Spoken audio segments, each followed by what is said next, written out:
le terme système de priorité intrinsèque, c'est rien d'autre que vos priorités dans la vie. Elles vous sont propres.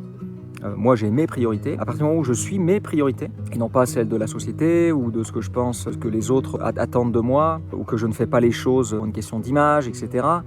C'est très simple. Si vous suivez une logique, on va dire rationnelle, analytique, intellectuelle, sociétale, il y a de fortes chances que vous tombiez dans l'épuisement.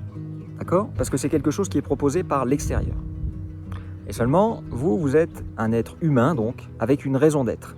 Et cette raison d'être, elle vous est propre. Et elle varie selon les individus. Et une chose est certaine, c'est que si vous suivez votre système de priorité intrinsèque, donc ce qui est important pour vous dans la vie, il n'y a même pas de question à se poser. Toutes les richesses dont vous avez besoin vont arriver naturellement. Toute structure qui ne suit pas sa raison d'être se détruit. Et donc, si vous êtes épuisé, si vous êtes malade, si vous avez des allergies, des douleurs chroniques, etc., c'est simplement que vous n'êtes pas en train de suivre votre raison d'être. Okay ? Et si vous êtes face à la réalité économique, parce que la plupart du temps, c'est ça, remettez dans votre vie vos ingrédients motivationnels, c'est-à-dire vos priorités. Si vous observez les enfants, pareil, moi j'ai une fille de 5 ans, lorsqu'on se balade avec elle et puis qu'il n'y a pas, voilà, quand on est tout seul, elle va me demander à venir dans mes bras, etc. Elle ne va pas avoir l'énergie suffisante, on va dire, disponible pour pouvoir marcher.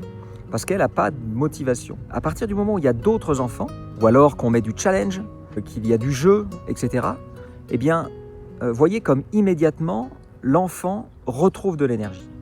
Considérez que dans notre vie, même en tant qu'adulte, c'est exactement la même chose.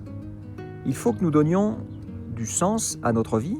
Si on n'a pas d'énergie d'une manière générale dans la vie, c'est un signe fort que ce que l'on fait, l'environnement dans lequel on est, les activités qu'on a, nos priorités, nos objectifs, la manière dont on les gère, la manière dont on occupe notre temps, en fait, ne nous correspond pas. Qu'est-ce que j'ai fait pour en arriver là aujourd'hui ? Ou qu'est-ce que je n'ai pas fait pour en arriver là aujourd'hui ? Regardez votre situation, si vous êtes mal, et posez-vous cette question. Qu'est-ce que j'ai fait pour en être là aujourd'hui ? D'accord ?